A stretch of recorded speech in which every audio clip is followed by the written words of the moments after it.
voilà, le rap aussi pose problème. Parfois, il y a cette chanson notamment qui avait provoqué en 2014 une plainte du Bureau national de vigilance contre l'antisémitisme qui disait, donc chanson de Booba, on canarde tout, je cite, pour une cause, Mohamed Merah, Dieu est son âme car seul le crime paye, ou encore bang bang dans vos têtes, on vous rafale, on a le seum, donc on a la rage, comme Merah. Et plus récemment cette année dans la chanson Rapti World d'un Booba rap, ils veulent nous faire comme rats des villes, encerclés comme en Palestine.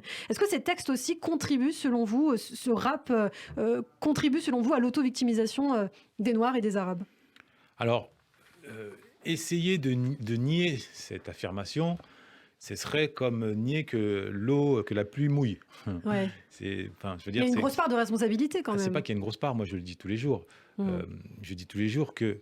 en fait, c'est une question toujours il y a une question récurrente. C'est est-ce que les rappeurs incarnant l'autorité, le modèle, qu'on le veuille ou non, bien qu'ils soient un anti-modèle, mais malgré tout, par leur réussite financière et leur prestige, entre guillemets, eh bien, exercent une influence sur la jeunesse, et donc contribuent, alimentent une réalité psychologique, une idéologie, ou alors à l'inverse, est-ce qu'ils sont les fruits, est-ce qu'ils sont les conséquences de cette idéologie qui préexistait, qui les préexistait. Alors évidemment, comme toujours, la poule et l'œuf, je pense que c'est les deux. C'est que, évidemment, Booba n'a pas inventé l'antisémitisme, l'antisionisme en banlieue. En revanche, il en est évidemment, il en est devenu le porte-étendard. Ce qui est amusant, c'est que Booba habite à Miami. Bien que, c'est pour ça que j'allais préciser, bien que, Ouais. parce que je dois être sincère et totalement complet le concernant, il a écrit je pense en 2015-2016 une réponse d'une attaque de Tarek Ramadan, 3G.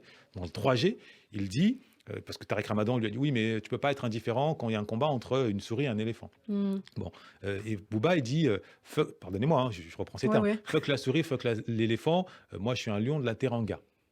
Voilà, donc ça revient à ce que j'ai dit. Votre combat, c'est tant mieux pour vous, c'est pas mon combat, moi c'est l'Afrique, mon combat. Ouais. Donc c'est une manière, certains diront de botter en touche, je dirais non, c'est une manière de s'occuper entre guillemets de ces affaires. Mais pour revenir à votre question, oui, le rap hardcore, né en France sur une crise, sur une problématique sociale, se manifeste notamment, mais pas que, c'est pas tous les jours, se manifeste contre les élites, contre les puissants. Et parmi les puissants, il y a dans l'imaginaire, notamment Netanyahou, il est dans beaucoup de chansons, il y a les Juifs de manière générale. Il y a un rapport aussi un petit peu schizophrénique, puisque toujours pour rester sur Booba, notamment dans la chanson Drapeau Noir, je vise des carrières, tireur d'élite, sombre pirate s'identifie, j'ai avocat israélite, ou encore dans la chanson Jaunet, mon avocat porte la kippa, 2 heures de garde-à-vue et je signe. On a l'impression qu'il y a quand même une espèce d'admiration pour les Juifs, même s'ils sont méprisés finalement.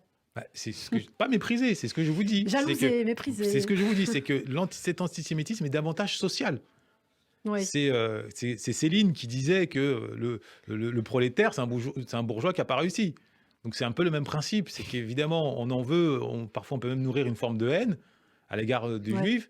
Simplement, quand on a un petit souci, effectivement, on préfère que ce soit Maître Cohen plutôt que Maître Dupont. Bon, c'est un fait. Ils le disent tous. Quand je dis, vous avez cité Booba, vous pouvez même citer dans votre livre. Ils le disent tous, sans réclame, sans le moindre gêne. Ouais. Voilà, sans le moindre gêne. Après, si on va jusqu'au bout de la réflexion, on peut dire oui, mais Lénine aussi avait dit qu'on assassinera, on va pendre les capitalistes avec leurs cordes qu'ils nous auront vendues. Bon, on peut aller jusque-là si on veut pousser le bouchon. Il y a des chansons qui sont très problématiques. Il y a aussi, dans Medine, dans son titre Don't Like, crucifions les laïcards comme à Golgotha. Voilà, des paroles un petit peu extrêmes. Alors,